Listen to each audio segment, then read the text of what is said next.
तो आज हम सभी नीति शतक में श्लोक 58 को पढ़ेंगे। पहले इसको एक बार बोलते हैं और उसके बाद समझते हैं। प्रीणाति यस्सु चरितैः पितरं सपुत्रो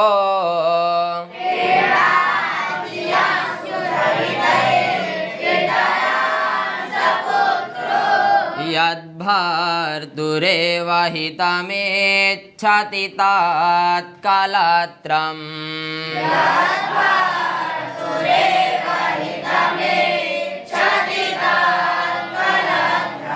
तन्मेत्रमापदि सुखे च समाक्रियं यत्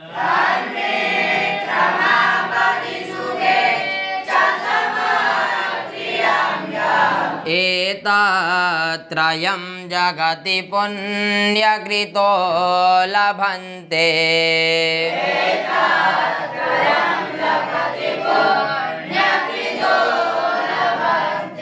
इस श्लोक का छंद है वसंत तिलका। यह किस पद्धति का श्लोक है? सुजन पद्धति है कि नहीं। अब देखिए इसमें भर्तृहरि जी कह रहे हैं एतत्त्रयम्। क्या बोले? एतत् मतलब यह, त्रयम् मतलब तीन। ये जो तीन हैं, ऊपर की तीन लाइनों में तीन चीज गिना रहे हैं, तो ये बोल रहे हैं एतत्त्रयम्। ये जो तीन चीजें हैं जगति, जगति मतलब जगत में, संसार में, इस संसार में पुण्यकृतः। क्या कह रहे हैं? जो पुण्य करते हैं, जो पुण्यवान हैं, उन्हीं को लभन्ते। लभन्ते मतलब प्राप्त होता है। ऊपर की तीन लाइनों में जो तीन बात बताएंगे उसको कह रहे हैं भाई, ये जो तीन चीजें हैं, ये संसार में जो पुण्यवान होता है उसी को क्या होते हैं? प्राप्त होते हैं। अब देखिए ऊपर की तीन लाइनों में क्या कह रहे हैं। तो कह रहे हैं यह, यह मतलब जो है कि नहीं। जो कौन? तो जो से यहाँ पुत्र समझो। जो पुत्र, जो कौन? कह रहे हैं जो पुत्र सुचरितैहि। क्या बोल रहे हैं? सु मतलब सुंदर और चरित मतलब चरित्र से, अर्थात आचरण से। जो पुत्र अपने सुंदर आचरण से पितरम प्रीणाति। पितरम मतलब पिता को, है कि नहीं। और प्रीणाति मतलब प्रसन्न करता है। भर्तृहरि जी बता रहे हैं पुत्र कौन है? तो कह रहे हैं जो सुचरितैहि, सुचरितैहि अर्थात सुंदर आचरणों से पितरम प्रीणाति, अपने पिता को प्रसन्न कर दे। सपुत्रः, वही कौन है? वही पुत्र है कि नहीं। पुत्र वास्तव में कौन है? जो अपने आचरण से किसको प्रसन्न रखे? पिता को प्रसन्न रखे, वही वास्तव में पुत्र है। और यदि आपके आचरण से आपके पिता प्रसन्न नहीं है तो आप कौन है? कुपुत्र हैं। तो इसलिए शंकराचार्य जी ने कहा है कुपुत्रो जायेत क्वचिदपि कुमाता न भवति। कुपुत्र तो हो सकता लेकिन कुमाता कभी नहीं हो सकती। तो वही कुपुत्र आदमी कब होता है? तो जिसके आचरण से माता पिता प्रसन्न ना हो, वही कौन है? कुपुत्र है। बात समझे कि नहीं। तो वही बोले, क्या बोले? प्रीणाति यस्सु चरितैः पितरं सपुत्रो।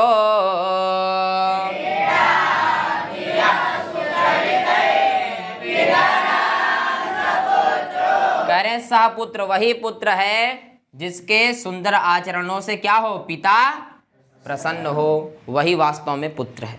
समझे कि नहीं। और तीन कह रहे थे, तीन में से एक बता दिए, अब दूसरा बता रहे हैं। कह रहे यद, यद मतलब जो, है कि नहीं। कह रहे हैं जो भर्तुः, भर्तुः मतलब पति या स्वामी, है कि नहीं।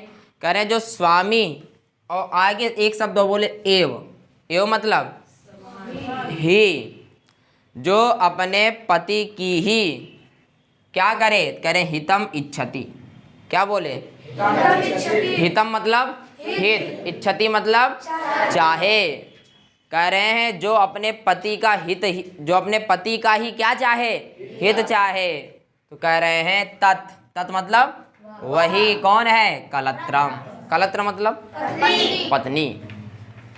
कह रहे भाई पत्नी वही है जो अपने पति का क्या चाहे? हमेशा हित चाहे, कभी भी अहित ना चाहे। वही कौन है?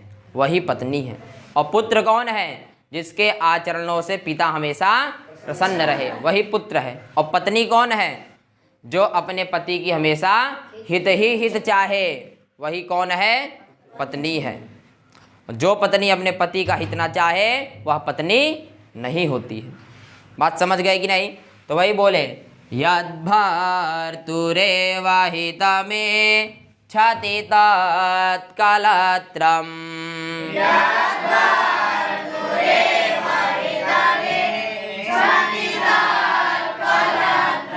तीन बोले थे, तीन में से दो बता दिए। एक पुत्र को बता दिए और एक पत्नी को, कि पुत्र कौन होता है और पत्नी कौन होती है।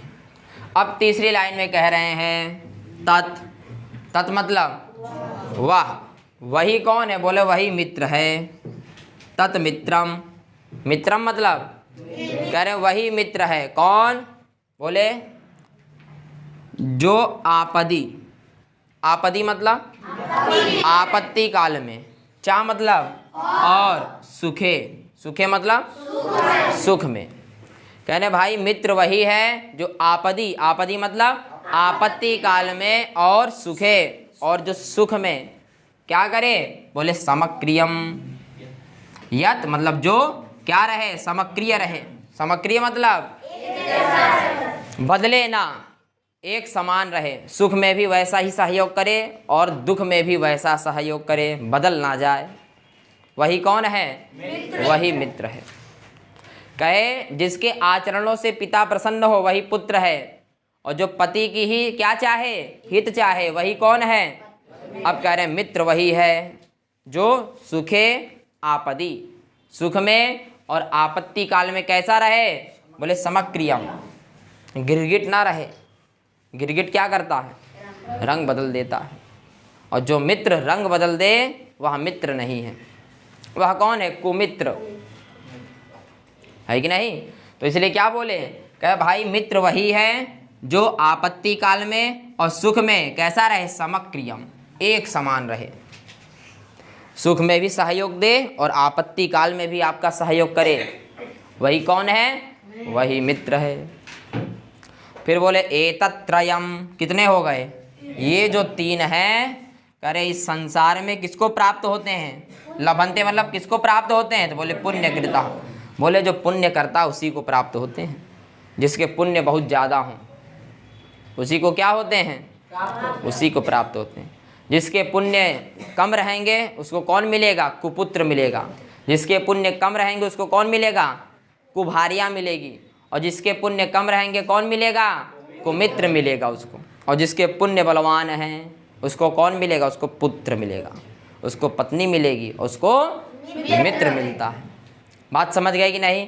तो वही कह रहे हैं प्रीणाति यस्सु चरितये पितरा यद्भर्तुरेव हितमेच्छति तन्मित्रमापदि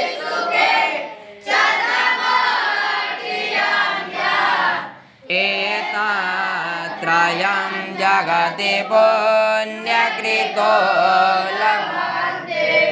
एतत्त्रयं जगति पुण्यकृतो लभन्ते। जो पुण्य कृता मतलब करता है उन्हीं को ये तीन चीज़ प्राप्त होते हैं। बात समझ गए कि नहीं? इसलिए क्या करना चालू कर दीजिए। अभी पुण्य अच्छा करोगे तो अच्छी पत्नी मिलेगी, और यदि पुण्य अच्छा नहीं करोगे तो पत्नी अच्छी नहीं मिलेगी। तो क्या हो जाएगा? उसको दुर्जन उठा ले जाएगा और पत्नी भाग जाएगी। इसलिए क्या करिए? पुण्य करिए, तभी पत्नी साथ रहेगी। समझे कि नहीं? पीछे आया था ना, कौन सा श्लोक था? हाँ बोलिए।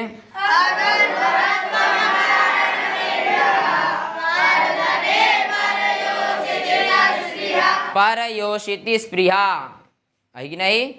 दूसरे के पत्नियों को चाहने वाला कौन है? दुर्जन है।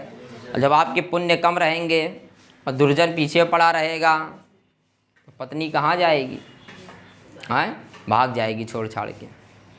इसलिए क्या करिए, पुण्य कृतः, पुण्य करना चालू कर दो। बात समझ गए कि नहीं। यह श्लोक किस छंद में है, वसंत तिलका छंद में।